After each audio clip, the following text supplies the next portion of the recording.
Have you ever been on a dating app? You know, the endless swiping. Left, left, doe. He has a dog. Maybe. No. He's holding a fish. Definitely left. It's a full-time job with no pay, and the only benefit is carpal tunnel and a crippling sense of loneliness. The whole idea of a soulmate, it feels like a fairy tale, right? A perfect person, custom made for you by the universe. In reality, you're just hoping to find someone who chews with their mouth closed and thinks your favorite TV show is okay. Well, our hero for today, Yuki, had given up. Completely. She was a cynical office worker who believed the only soulmate she needed was her streaming service subscription and a large pizza for one. Love was a fantasy, a scam. But then the government, in a moment of either genius or insanity, decided to fix dating forever. They launched the Red Thread. It wasn't an app. It was a mandatory biological update. On your 25th birthday, a thin, shimmering red thread would appear on your pinky finger, visible only to you. This thread would lead you directly to your one, true, scientifically proven soulmate. No more swiping. No more awkward small talk. Just follow the thread and find your destiny. Most people thought it was romantic. Yuki thought it was a violation of her privacy.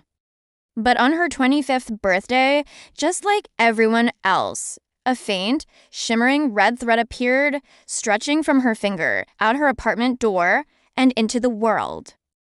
Her destiny was apparently somewhere past the convenience store. She sighed.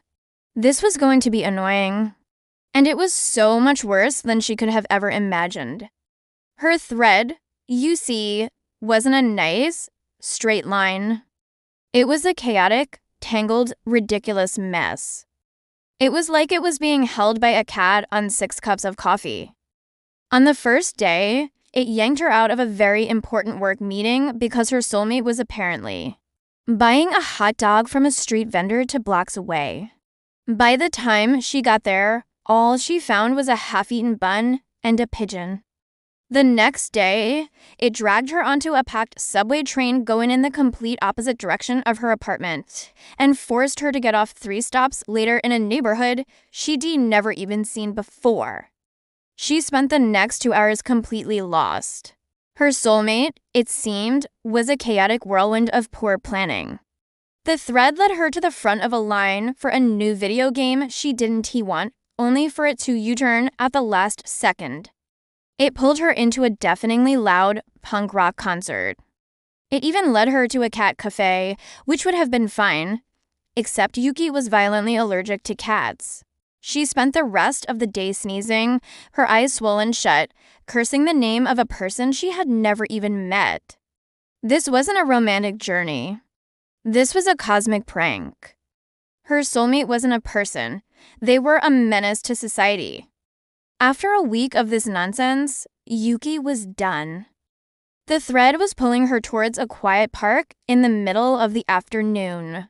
She was tired, she was cranky, and she was pretty sure her soulmate was just the city's most elusive and annoying squirrel. She slumped down on a park bench. Defeated, she looked at the red thread, pulsating mockingly on her finger. This is so stupid, she muttered to herself.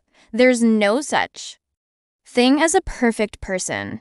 My soulmate is probably some guy who thinks crypto is a personality and wears socks with sandals.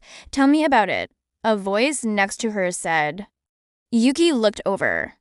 A guy had just slumped down on the other end of the bench, looking just as miserable as she felt. His name was Haru. He had paint splatters on his jeans, and his hair was a mess. He was staring at his own pinky finger with a look of pure hatred.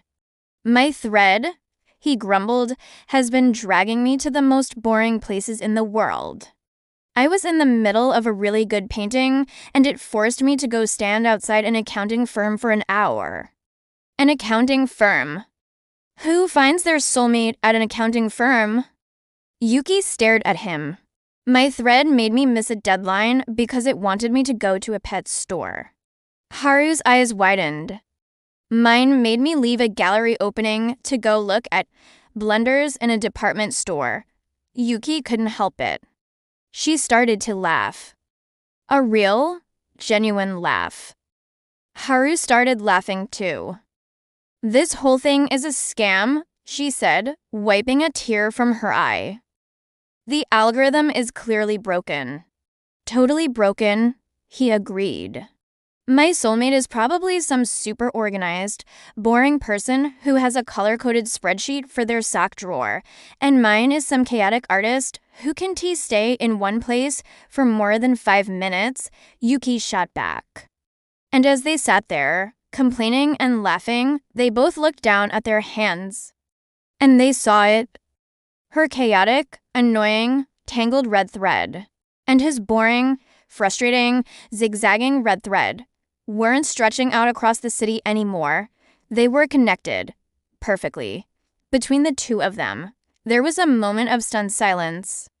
Yuki looked at the paint on his jeans. He looked at her sensible work shoes. He was the menace. She was the boring accountant. It wasn't a fairy tale meeting. It wasn't destiny. It was a week-long, city-wide disaster that ended with two very cranky people on a park bench. And it was perfect. Haru broke the silence. So, my thread is telling me to go get coffee. I assume yours is too. Yuki looked at her thread, then back at him.